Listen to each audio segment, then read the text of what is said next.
Pour commencer cette exploration, j'aimerais qu'on file une petite métaphore. On peut tout à fait comparer la situation actuelle de la capitale à celle d'un immense paquebot de croisière. Oh, j'aime beaucoup cette image. Un navire majestueux, envié dans le monde entier, c'est ça? Exactement, avec ses lustres scintillants, ses cabines de luxe. Mais sous la ligne de flottaison, ce navire aurait accumulé des voies d'eau budgétaires absolument colossales. L'eau monte dans la salle des machines. C'est très visuel. J'imagine que l'équipage panique un peu. Bah, pour éviter de sombrer, l'équipage se retrouve contraint de demander toujours plus d'efforts aux passagers, c'est-à-dire aux contribuables, qui doivent écoper l'eau avec des seaux de plus en plus lourds. Pendant que la croisière est censée continuer comme si de rien n'était.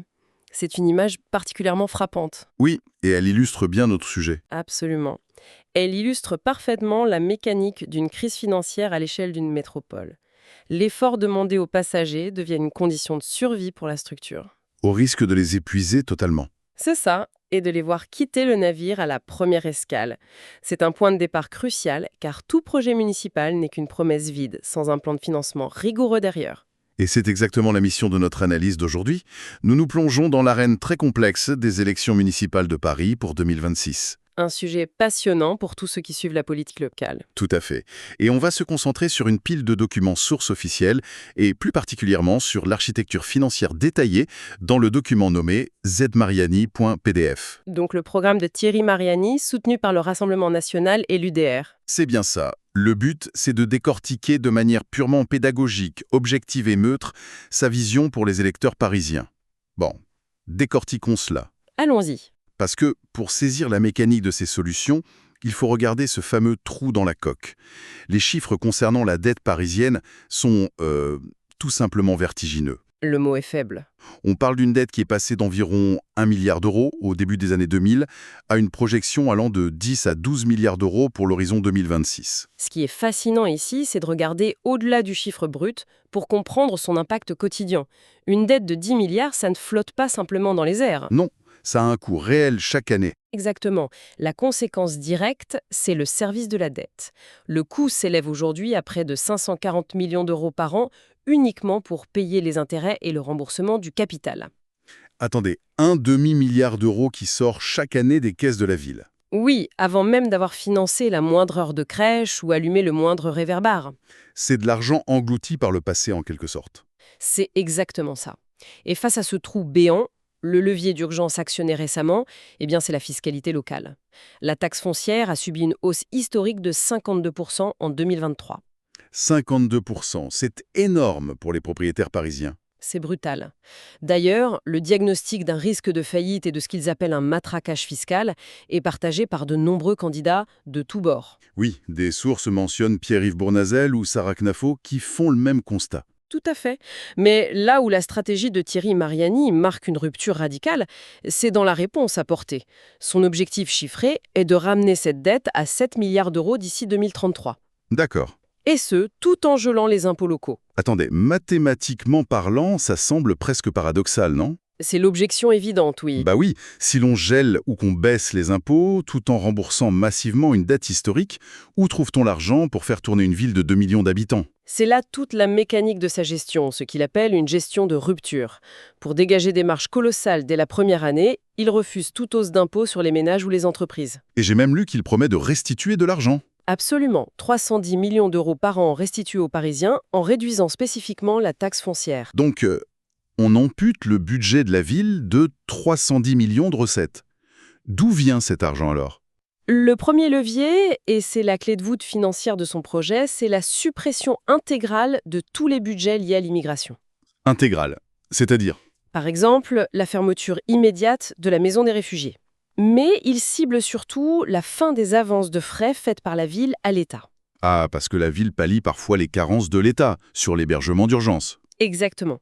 L'idée de ce programme est de stopper net ces flux financiers et de réorienter cet argent en totalité vers les Parisiens. Mais est-ce suffisant pour combler un tel trou? Couper 310 millions, ça demande des réserves profondes. Ce n'est pas le seul levier. Il y a une volonté de s'attaquer à la bureaucratie, suppression des privilèges des élus, démantèlement des super équipes de communication. D'accord. Les coupes classiques de campagne.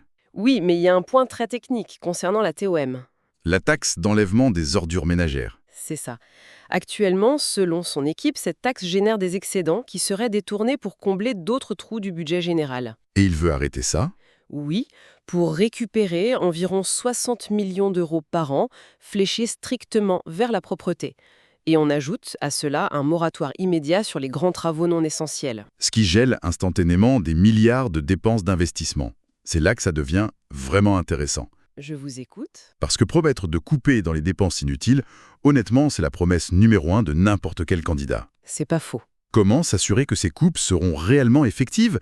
Quel est le mécanisme de contrainte? La réponse réside dans la création d'un conseil de surveillance budgétaire indépendant. Un conseil externe. Oui, et le lancement d'un audit externe indépendant dès son arrivée. Le but est de garantir la rigueur de chaque dépense et de certifier que l'argent économisé est bien réinvesti. Très bien, donc la mécanique d'assainissement est posée. Supposons que ces millions soient récupérés. Quelle est la priorité numéro 1 pour cet argent dans l'espace public? La doctrine est claire, c'est le déploiement d'un véritable choc d'autorité. Le terme est fort. On parle de sécurité et de propreté, j'imagine? Les sources décrivent la vision de Mariani d'un Paris décradé par les incivilités, une ville qui a perdu son attractivité. Pour inverser ça, les moyens prévus sont massifs. Qu'est-ce qu'on entend par massif? Le recrutement de 8350 policiers municipaux. 8350, c'est un chiffre extrêmement précis. Il ne sort pas de nulle part, c'est un ratio calqué très exactement sur celui de la ville de New York, rapporté à la population parisienne. Et ils auront des pouvoirs particuliers? Le projet insiste sur un point majeur, cette police sera systématiquement dotée d'armes à feu. Ah oui, c'est une vraie rupture pour Paris. Et pour être plus près du terrain, il prévoit une police d'arrondissement, placée sous l'autorité directe des maires de secteur. Pour court-circuiter la mairie centrale, donc. Mais le volet humain n'est qu'une facette, non?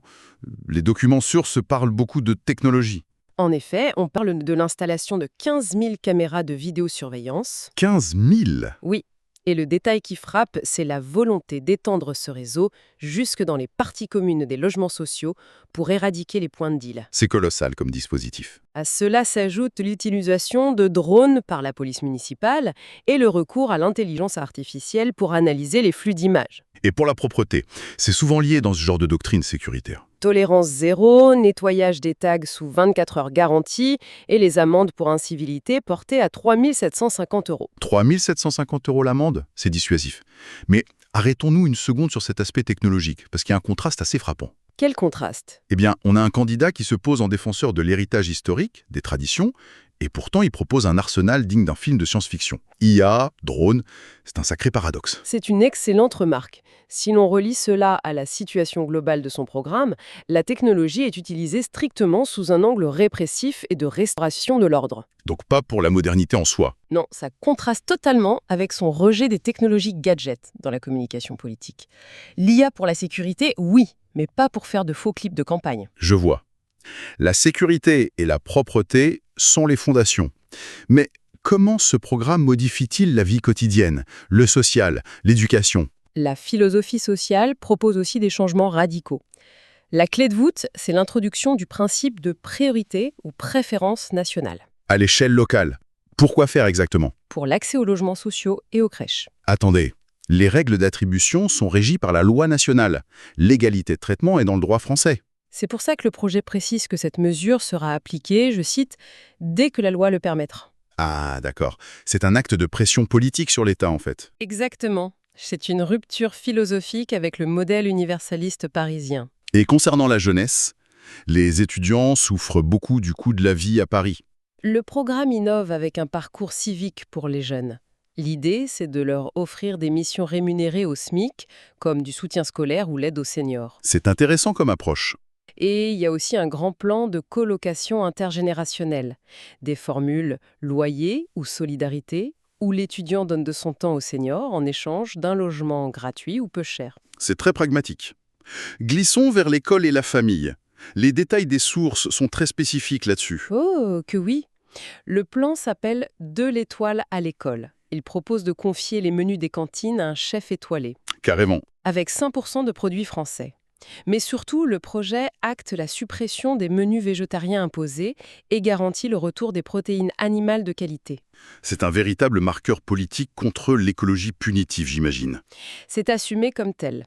Et une autre mesure très forte, l'interdiction de tous les écrans dans les crèches et centres périscolaires. Il y a un détail qui m'a frappé dans le document. C'est pour rassurer les familles. Le projet promet qu'une photo du repas servi sera envoyée aux parents via une application. Oui, c'est le contrôle par la preuve visuelle. Exactement. Ces changements sont profonds. Mais pour faire accepter cette vision, quelle est la place accordée aux citoyens en dehors des élections? Cela soulève une question importante sur l'urbanisme et la démocratie. Le mot d'ordre semble être un démantèlement méthodique des années Hidalgo. Par exemple, Suppression de la zone à trafic limité, la ZTL. Retour aux 90 km/h sur le périphérique. ça va faire plaisir à certains automobilistes. Arrêt des grands travaux non essentiels comme Concorde ou la Tour Eiffel. Mais il y a quand même un volet écologique en visée. Oui, plantation de 50 000 arbres et désimperméabilisation des cours d'école.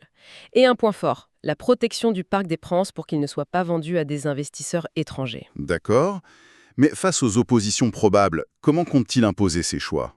Par un outil majeur d'innovation démocratique, le référendum d'initiative populaire, le RIP.